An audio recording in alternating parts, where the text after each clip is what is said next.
So these two came to lunch and we got thrown out of the restaurant. They were yelling at him. They were. It got to be really ugly.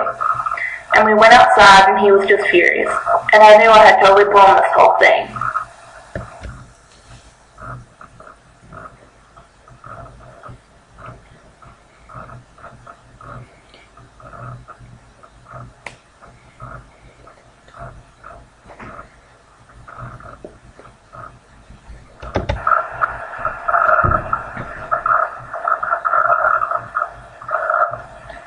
Here I was again, trying to figure out what to do.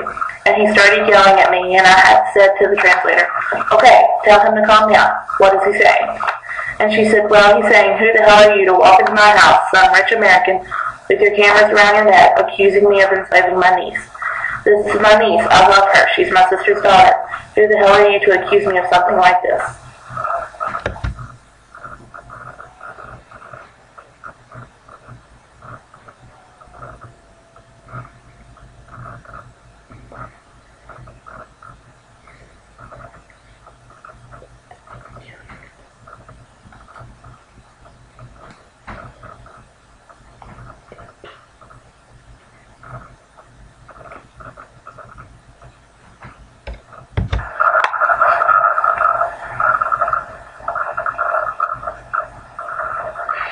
And I said, look, I said, you're absolutely right. I don't pretend to understand what's going on here. I said, all I know is I've been photographing a lot of these children. I said, I'm in love with your niece. I think she's an incredibly special child.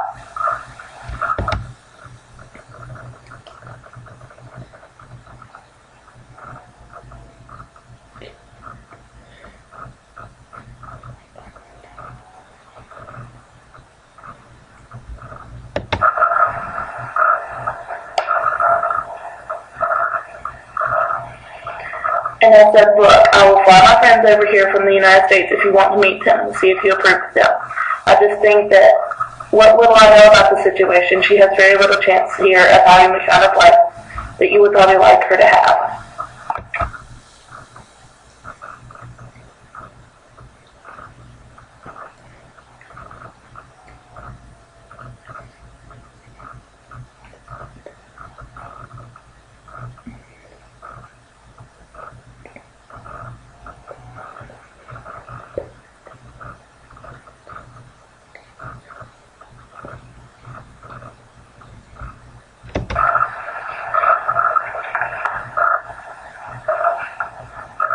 So everyone told me afterwards that inviting their prospective parents over was again the stupidest thing I could have possibly done, because who's ever good enough for your relative? But he invited me to come to a ceremony they were having that day for her grandmother.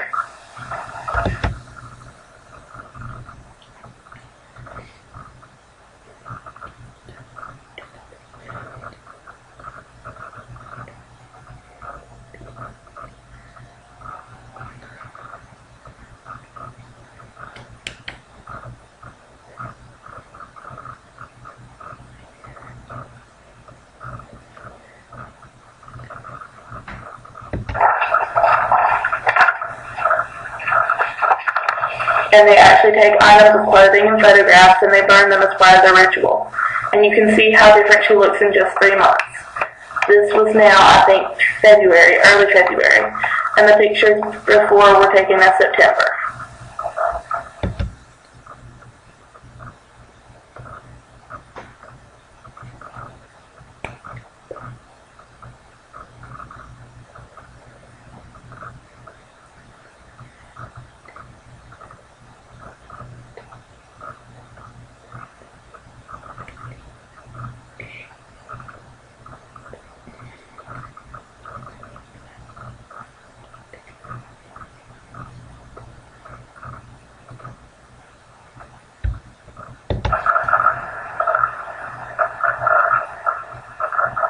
Well, there was an American Marine priest that I had met in the course of doing the story who had 75 children living at his house. He had 3 women helping him take care of these kids. And so I suggested to the uncle that we go down and meet Father King to find out how the adoption process worked, because I wanted him to feel like this was all being done very much above board.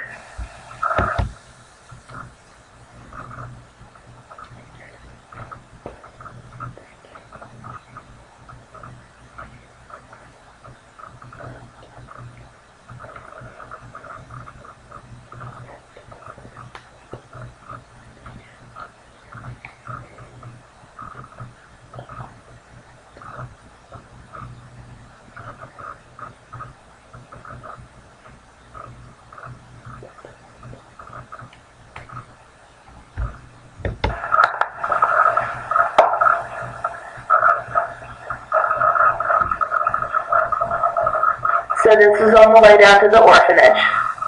This is Father King. He's just a wonderful guy. He has kids from all over Korea living there, and he would find families for these kids. This is a social worker interviewing Hyun Suk.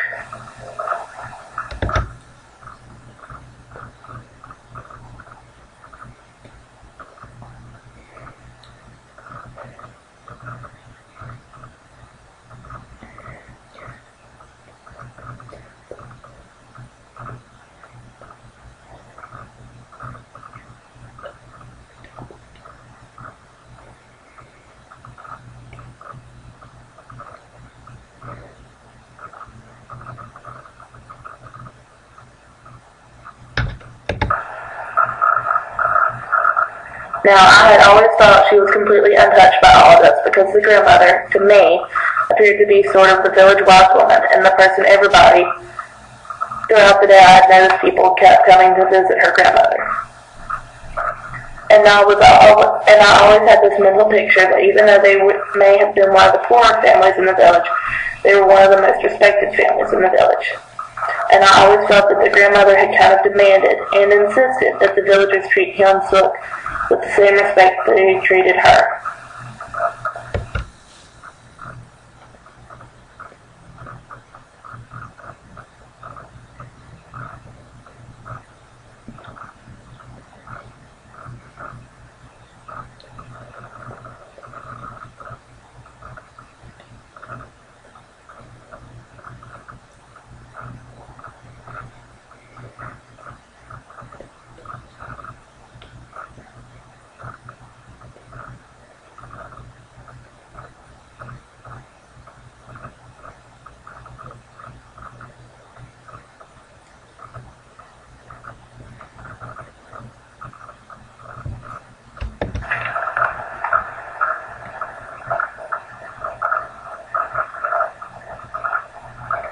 Hyun Suk stayed at Father King's, and her uncle agreed to let her stay there until the adoption went through. He actually agreed to the adoption.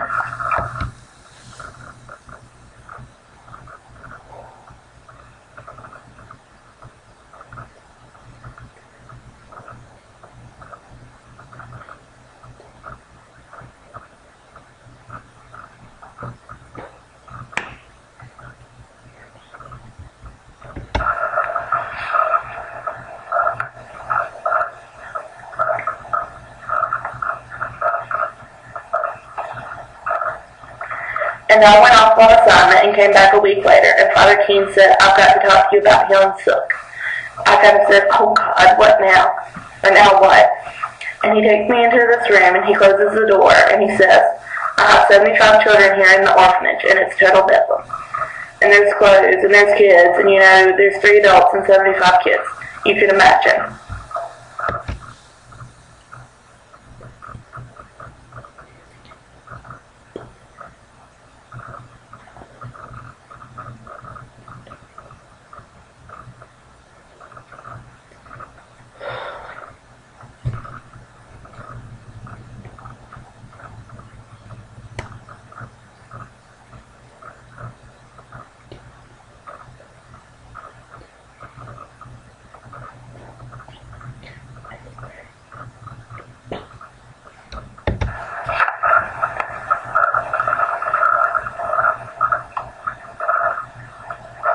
And he said the second day she was here, she made up a list of all the names of the older kids and the younger kids.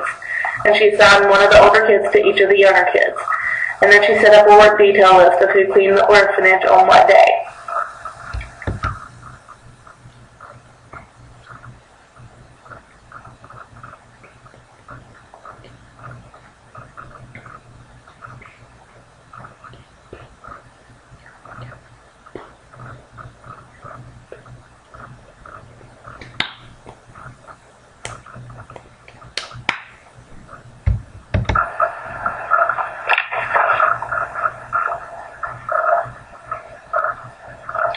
And he said, she's telling me that I'm messy and I have to clean up my room. And he said, I don't know who raised her, but he said, she's running the orphanage and she's been here 3 days.